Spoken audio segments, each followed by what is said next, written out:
મારું નામ ડૉક્ટર સોનલબેન ફળદુ છે અને હું રાજકોટ મહાનગરપાલિકા સંચાલિત શ્રીમતી સરોજિની નાયડુ ગર્લ્સ હાઈસ્કૂલમાં છેલ્લા 16 વર્ષથી આચાર્ય તરીકે ફરજ બજાવું છું. અમારી જે શાળા છે એ 9 થી 12 આર્ટ્સ અને કોમર્સ બંને પ્રવાહ ચાલે છે. છેલ્લા ઘણા વર્ષોથી શાળાનું પરિણામ ઉત્તરોત્તર વધારો થતો આવ્યો છે, પરંતુ ગત વર્ષે આ શાળાનું ધોરણ 10 અને 12નું બંનેનું પરિણામ 100% આવ્યું છે.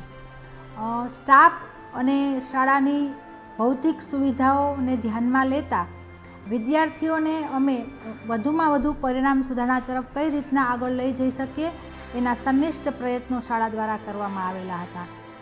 ખાસ તો આ શાળા એ ગુજરાતની કદાચ પ્રથમ ડિજિટલ શાળા હશે કે જેમાં ઘણા વર્ષોથી આ સ્માર્ટ બોર્ડ દ્વારા વિદ્યાર્થીઓને શિક્ષણ આપવામાં આવે છે.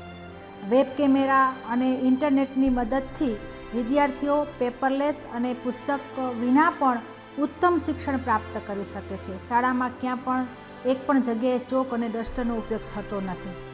એ ઉપરાંત અમે શાળાના જ કર્મચારીઓ દ્વારા 0 તાસનું આયોજન કરીએ છીએ. એટલે કે શાળામાં આવતા જે વિદ્યાર્થીઓ છે એ અત્યંત ગરીબ અને મધ્યમ વર્ગના છે, એની ઘરે સગવડતા હોતી નથી કે એક્સ્ટ્રા ટાઈમમાં એ સારું વાંચન કરી શકે, તો શાળાનો જ જે કાયમી કર્મચારી છે એ જ અહીંયા રોકાય અને વિદ્યાર્થીઓને ક્યાં કચાશ છે, કયા વિષયમાં વધુ એને પ્રેક્ટિસની જરૂર છે, એવા શુભ આશયથી અમે વિદ્યાર્થીઓને અહીં જ શાળાના જ કેમ્પસમાં અમારી જ દેખરેખ નીચે વિદ્યાર્થીઓને ખૂબ સુંદર અમે એને મહેનત કરાવીએ છીએ. સાથે સાથે સરકાર દ્વારા અને કોર્પોરેશન દ્વારા સોંપાતી દરેક પ્રવૃત્તિઓ, સહઅભ્યાસિક પ્રવૃત્તિઓ હોય, રમતગમતને લગતી પ્રવૃત્તિઓ હોય, પર્યાવરણ જાગૃતિ હોય કે અન્ય કોઈ સ્વચ્છતાને લગતી પ્રવૃત્તિઓ હોય, એમાં આ શાળા હંમેશા અગ્રેસર હોય છે. વિદ્યાર્થીઓ અને શાળાનો તમામ સ્ટાફ એવા સંનિષ્ઠ પ્રયત્નો કરે કે દરેક પ્રવૃત્તિઓ દ્વારા વિદ્યાર્થીઓ કંઈ ને કંઈક પ્રાપ્ત કરી શકે. સાથે સાથે છેલ્લા 1991થી આ શાળા ચાલી રહી છે.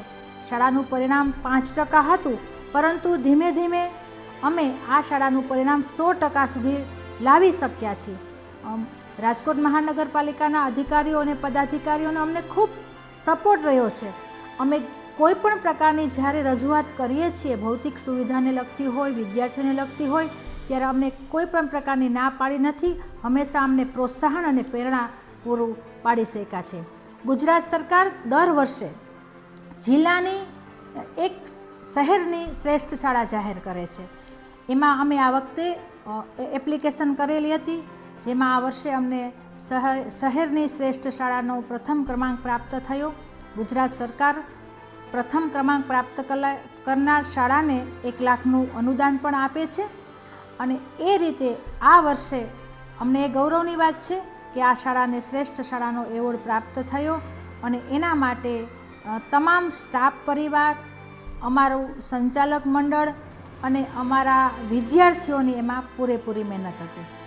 શાળાની શરૂઆત થાય એટલે વિદ્યાર્થીઓ 9મા ધોરણના નવા વિદ્યાર્થી હોય, શરૂઆતમાં વિદ્યાર્થીઓના વાલીઓની વાલી મિટિંગ કરીએ છીએ અને એને ખાસ એવી વિનંતી કરીએ છીએ કે તમારું બાળક છે એને તમારે પણ ઘરેથી પૂરું પોઝિટિવ વાતાવરણ પૂરું પાડવાનું છે. સાથે સાથે અમે પણ એને સાથ સહકાર આપશું. બાળકોને ભાવાત્મક વાતાવરણ મળશે તો 100% આ બાળક છે એ આગળ વધી શકશે. એટલે વાલીઓનો અમે ખાસ સંપર્ક કરીએ છીએ, વાલીઓનો સપોર્ટ લઈએ છીએ. અને આમ એવરેજ જોઈએ તો વર્ષ દરમિયાન 4 થી 5 મિટિંગ વાલીઓને તો કરીએ જ છીએ, કેમ કે વાલીઓના સપોર્ટ વગર તો આ કંઈ શક્ય નથી.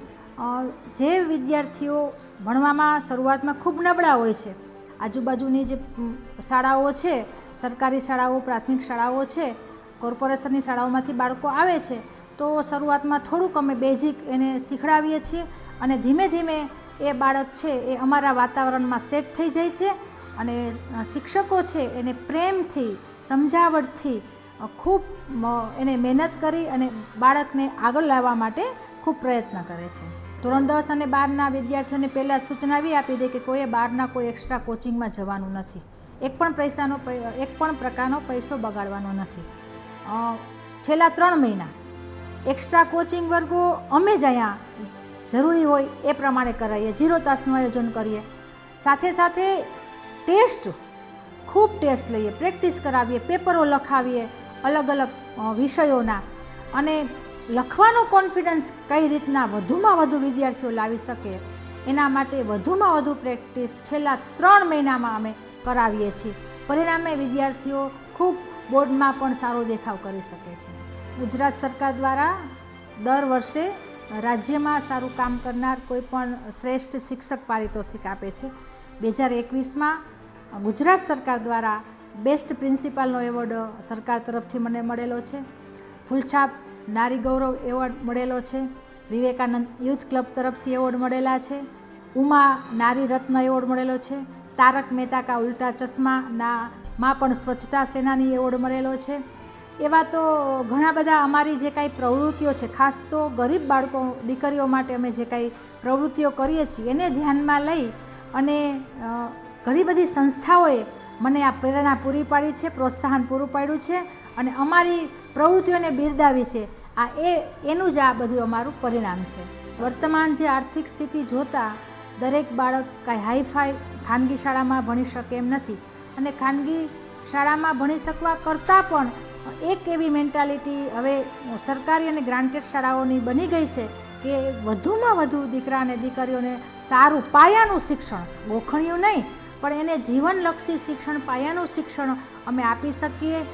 વધુમાં વધુ વાલીઓ જાગૃત થાય કે સરકારી અને ગ્રાન્ટેડ શાળાઓમાં ના જે શિક્ષકો છે તાલીમબદ્ધ શિક્ષકો છે, અનુભવી શિક્ષકો છે અને એની પાસે ઘણું બધું જ્ઞાન છે અને એની અમારા ઉપર વાલીઓ વિશ્વાસ કરતા થાય અને એના દીકરા અને દીકરીઓને અમારી પાસે ભણવા માટે મોકલે.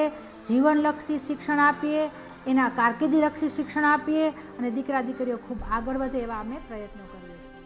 મારું નામ કારેલિયા તન્વી છે. હું શ્રીમતી સરોજિની નાયડુ ગર્લ્સ હાઈસ્કૂલમાં ભણી રહી છું. અમારા શાળાના પ્રિન્સિપલ જેમનું નામ ફળદુ, સોનલબેન ફળદુ છે અને અમારી શાળામાં હું આ શાળામાં 3 વર્ષથી અભ્યાસ કરી રહી છું. અહીંના શિક્ષક કે તમે ક્યાંક પ્રાઇવેટ સ્કૂલમાં જાઓ છો તો ત્યાં 10 પાસ કે 12 પાસ હોય છે, પણ અહીંયા બધા એજ્યુકેટેડ શિક્ષક છે કે જેની પાસે તમે જેટલું નોલેજ મેળવો તેટલું ઓછું છે. અને અહીંના વિદ્યાર્થીઓ થઈને અમને એમ કે ગૌરવ થાય છે કે હે અમારા શિક્ષક આટલા સારા છે જેના દ્વારા અમે ઘણા ઉચ્ચ શિખર તરફ જઈ શકીએ છીએ. હું જ્યાં સ્કૂલમાં આવી હતી ને ત્યાં મારું મેથ્સ આવ ઓછું હતું, તો મારા સરે મને એમ કીધું હતું કે હે ને મારે તારી પાસે જે મારે આશા હતી ને તે રાખી ને, અને મારા સરે પણ મારા ઉપર એટલું ધ્યાન દીધું અને મેં પણ એની ઉપર મહેનત એટલી કરી ને કે મારે મેથ્સમાં સારા એવા 10માં પર્સન્ટેજ આવ્યા. સ્કૂલનો ટાઈમ આપણે સવારના 7 થી 12:30 સુધીનો હોય છે અને અત્યારે દિવાળી પછી 10મા અને 12મા ધોરણ માટે એક્સ્ટ્રા ક્લાસીસનું પણ એરેન્જમેન્ટ કરવામાં આવે છે કે જેના દ્વારા છે ને 4 કલાક એને હોય છે એ ક્લાસીસ કે જેમાં જે વિદ્યાર્થીઓને નથી આવડતું તે વિદ્યાર્થીઓને એને વધારે મહેનત કરાવે છે અને જે બોર્ડર ઉપર છે તેને પણ સારા માર્કે પાસ કરવામાં આવે છે. ગયા વર્ષે જ અમારા સ્કૂલમાં 10 થી 15 છોકરીઓ એવી હતી કે જે પાસ નહોતી થઈ શકી, પણ અમારા સ્કૂલના શિક્ષક આચાર્યો દ્વારા એટલું ધ્યાન આપવામાં આવ્યું કે તે છોકરીઓ પણ સારા માર્કે પાસ થઈ ગઈ. ઉચ્ચ શિક્ષણ આપણે આ સરકારી શાળામાં મળતું હોય અને આ શ્રેષ્ઠ શાળા છે એટલે તે માટે મારા મમ્મી પપ્પાએ પણ અમને અહીંયા જ એડમિશન કર્યું. હું ગૌરવથી એને કહું છું કે હું સરકારી શાળામાં ભણું છું. તે લોકો પ્રાઇવેટ સ્કૂલમાં ભણીને પણ એટલા PR કે નથી લઈ શકતા, કે એટલું શિક્ષણ એનામાં નોલેજ નથી હોતું જેટલું હું સરકારી શાળામાં ભણીને પણ મેળવી શકું છું. એક પણ ફી દીધા વગર પણ જો મને આટલું સારું શિક્ષણ મળતું હોય તો આ શ્રેષ્ઠ શાળા છે. 12માં મારો તો ગોલ છે કે હું 99.99 લઈ આવું, પણ જોઈએ હવે મહેનત તો એટલી જ.